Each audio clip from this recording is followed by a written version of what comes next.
మన సింగనమల నియోజకవర్గంలో నీళ్ళు తెచ్చుకోవాలంటే ప్రతిసారి ఫైట్ అవుతుంది. మనకి ఆయకట్టు ఉంది, వాటా ఉంది, అయినప్పుడు కూడా ప్రతిసారి ఫైట్ అవుతుంది. 2019-20లో కూడా ఇదే పరిస్థితి. ఎంపీఆర్ డ్యామ్కి నీళ్ళు వచ్చినా కానీ ఆ నీళ్ళు మేము ఎలా తెచ్చుకోవాలి, ఇవన్నీ కూడా ప్రతిసారి ఫైట్ అవుతూనే ఉంది. మేము ఎన్నిసార్లు ఇరిగేషన్ డిపార్ట్మెంట్ వాళ్ళని అడిగినప్పటికీ కూడా వాళ్ళు చెప్పే రీజన్స్ వింటే నాకు నిజంగానే చాలా ఆశ్చర్యం వేస్తూ ఉంది.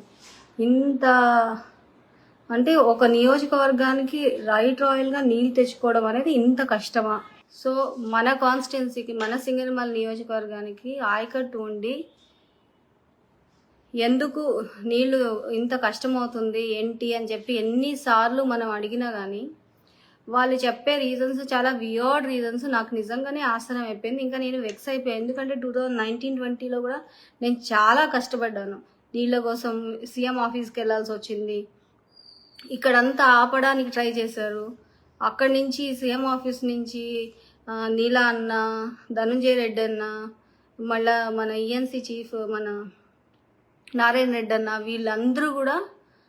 వీళ్ళందరూ కూడా ఈరోజు మనకి హెల్ప్ చేయబట్టి 2019-20లో మనకి వాటర్ రాగలిగింది. సో 2 years మేము సీఎం ఆఫీస్కి వెళ్తే తప్ప నీళ్ళు వచ్చే పరిస్థితి లేకుండా అయిపోయింది. ఇంకా ఐఏబీ మీటింగ్స్ ఉన్నది ఎందుకు? ఎస్సీ నియోజకవర్గం అంటే చిన్న చూపు. అసలు ఎస్సీ నియోజకవర్గంలో అన్ని కులాల వాళ్ళు ఉంటారు. అన్ని కులాల వాళ్ళు ఉన్నప్పుడు ఎస్సీ నియోజకవర్గంలో చిన్న చూపు ఎట్లా ఉంటుంది? ఒక్క కులానికైనా, ఒక్క వర్గానికైనా నువ్వు చూసేది? అన్ని నియోజకవర్గంలో అన్ని కులాల వాళ్ళు కలిసి వస్తేనే ఈరోజు మనం గెలిచి పవర్లో ఉన్నాము. సో ఎస్సీ నియోజకవర్గం అంటే నీళ్ళు ఇవ్వక్కర్లేదు అని అసలు ఎలా మీరు అనగలరు? అసలు ఎలా మీరు డెసిషన్ తీసుకోగలరు? ఎన్ని ఇయర్స్ మనము ఇలా ఫైట్ చేస్తూ పోవాలి నీళ్ళ కోసము? రాయల్గా వచ్చే నీళ్ళు ఎన్ని ఇయర్స్ మనం ఫైట్ చేసుకుంటూ వెళ్ళాలి? నాకు నిజంగానే కొద్దిగా అంటే ఇవన్నీ ఎందుకు జరుగుతున్నాయి ఇవన్నీ అని నాకు అసలు ఇప్పటికీ పెద్ద క్వశ్చన్ మార్క్గా ఉండిపోయింది. అంటే ఒక ఎస్సీ నియోజకవర్గంలో ఎస్సీ ఎమ్మెల్యే, అది కూడా ఫీమేల్, ఆత్మవిశ్వాసంతో ఉండడం తప్పు. అందరికీ అడిగిమడిగి ఉండాలి.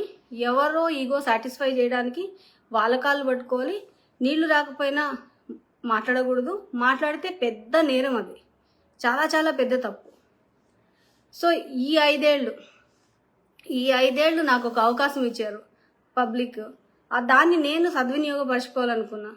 ఈ 5 ఏళ్ళ తర్వాత ఏం జరుగుతుందో ఇవన్నీ తర్వాత ఆలోచించాలి. మరి నాకున్న ఈ 5 years టర్మ్లో ఎన్నిసార్లు నన్ను ఇబ్బంది పెట్టారు, ఎన్నిసార్లు నేను వాటర్ కోసం ఫైట్ చేయాల్సి వచ్చింది.